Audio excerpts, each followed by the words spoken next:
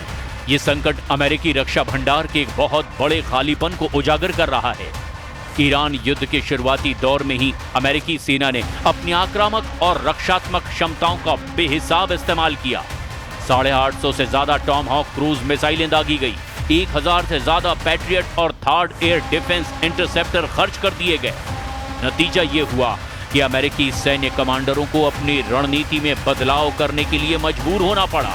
जिस रफ्तार से मिसाइलें और इंटरसेप्टर दागे जा रहे हैं, उस रफ्तार से अमेरिकी रक्षा उद्योग उसका निर्माण और सप्लाई नहीं कर पा रहा।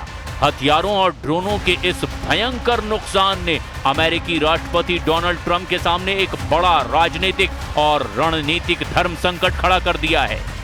45 ड्रोनों का नुकसान, युद्धपोत पर मंडराता संकट और 2029 तक खींचने वाली जंग, हॉर्मुज के इस ट्रैप ने साफ कर दिया है कि केवल सैन्य ताकत से जंग नहीं जीती जा सकती।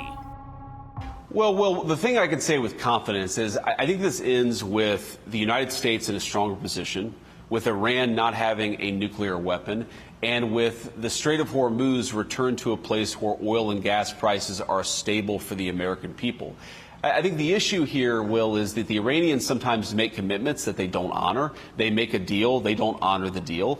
And I understand your point about the seesaw nature of this, but I think what that reflects is that we have a lot of tools at our disposal to compel action.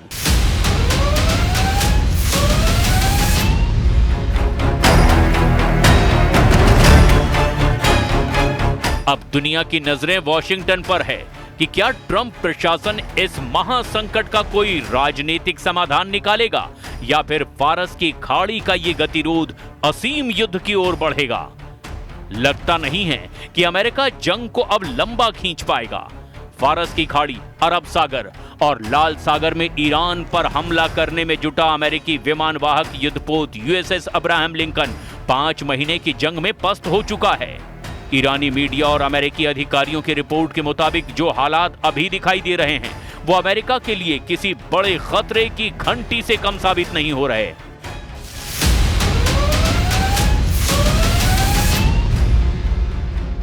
समुद्र के सीने पर America का सबसे बड़ा गुरूर यानी nuclear aircraft carrier USS Abraham Lincoln CVN-72 भी गंभीर संकट में घिर गया है। हालिया आधिकारिक मिलिट्री लॉग्स और नौसैनिक आंकड़ों से खुलासा हुआ कि यूएसएस अब्राहम लिंकन को ओमान की खाड़ी से हटाकर अरब सागर की ओर पीछे धकेला गया है। ईरान की तटीय एंटी शिप मिसाइलों और सुसाइड ड्रोनों की रेंज से खुद को बचाने के लिए पेंटागन को यह रणनीतिक कदम उठाना पड़ा है। बात सिर्फ सुरक्षा की नहीं, 260 से ज्यादा दिनों तक लगातार समुद्र में तैनात रहने की वजह से इस युद्धपोत पर तैनात 5000 से ज्यादा अमेरिकी नौसैनिकों में भारी मानसिक तनाव और आत्महत्या के प्रयास के साथ साथ बुनियादी रसद की कमी भी दर्ज की गई है। सीनेट समिति ने पेंटागन से जवाब तलब किया कि एक विशालकाय युद्धपोत को सीमा से ज्यादा घसीटने के कारण अमेरिकी नौसेना किस मोड़ पर आकर खड़ी हो गई है। एक तरफ ट्रंप अपने मतदाताओं से विदेश में अंतहीन युद्धों को समाप्त करने का वादा करते रहे हैं, तो दूसरी तरफ ईरान के साथ ये जंग हर बीतते दिन के साथ और ज्यादा खर्चीली होती जा रही है। पेंटागन और ट्रंप प्रशासन ने अमेरिकी कांग्रेस से युद्ध के खर्चों और खाली होते रक्षा भंडारों को फिर से भरने के लिए 67 अरब डॉलर यानी लगभग 5,60,000 करोड़ रुपए के आपातकालीन सप्लीमेंट्री पैकेज की मांग की है। अमेरिकी रक्षा मंत्री पीट हेग्सेथ के मुताबिक केवल सितंबर के अंत तक ही इस युद्ध की लागत 37 अरब 50 करोड़ डॉलर तक पहुंच जाएगी और इसमें ईरानी हमलों में क्षतिग्रस्त हुए अमेरिकी सैन्य ठिकानों की मरम्मत का खर्च शामिल नहीं है। अब देखना यह होगा कि ऐसे हालात में ईरान अमेरिका पर भारी पड़ता है या फिर अमेरिका ईरान को पूरी तरह से तबाह कर देता है।